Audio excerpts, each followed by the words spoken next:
Ici La Voix, et bienvenue dans ce premier épisode de La Voix de la Voix, où nous allons traiter de tout ce qui est en lien avec l'orientation au lycée. Dans ce premier épisode, nous aiderons les secondes à choisir leur future spécialité en amenant plusieurs élèves en première ou terminale à témoigner de leurs expériences dans leurs enseignements de spécialité. Aujourd'hui, nous accueillons un lycéen en terminale qui va nous expliquer les différences entre les spécialités SI et NSI et également avec la matière que nous avons tous eue en seconde, la SNT. Je te laisse commencer. Bonjour, je suis un élève de terminale qui a gardé la NSI et les maths et qui a eu SI en première. Tout d'abord, oui, comme tu l'as dit, la SNT est donc au programme de seconde et elle nous permet d'avoir un début de visuel sur les deux matières SI et NSI, à mon avis, parce que en NSI, on fait donc de la programmation avec des langages de programmation comme Python, JavaScript, CSS. Donc déjà, on nous initie à ces programmes parce que en seconde, on nous le présente un tout petit peu, mais rapidement en maths et en SNT. En NSI, on va beaucoup plus loin. On apprend comment ça marche concrètement avec des projets.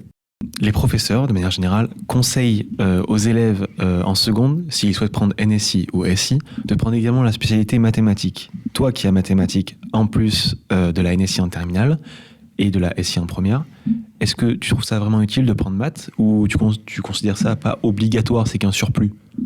Alors ça aide beaucoup parce que en terminale, la NSI c'est de la programmation avec énormément de maths, mais je la trouve pas non plus obligatoire. C'est pas des notions qu'on voit les notions de maths qui sont nécessaires à faire la NSI en terminale, c'est pas celles qu'on nous apprend en maths en terminale ni en première. Donc en ayant toujours ce côté maths, on peut continuer à faire la NSI sans trop de problèmes.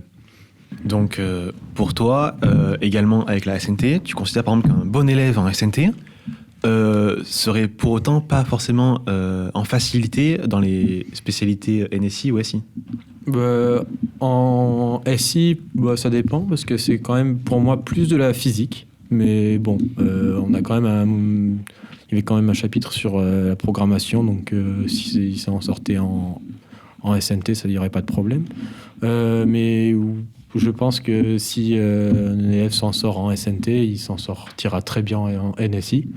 Après, les chapitres, au fur et à mesure des années, ils évoluent et ils deviennent de plus en plus complexes. Il faut développer une certaine logique pour les programmes, une vision particulière. Mais en SNT, si déjà quelques programmes qu'on fait, ça va, normalement, il n'y a pas de problème. Et du coup, ces spécialités, elles permettent quoi pour les études post-bac? Elles apportent quoi en plus?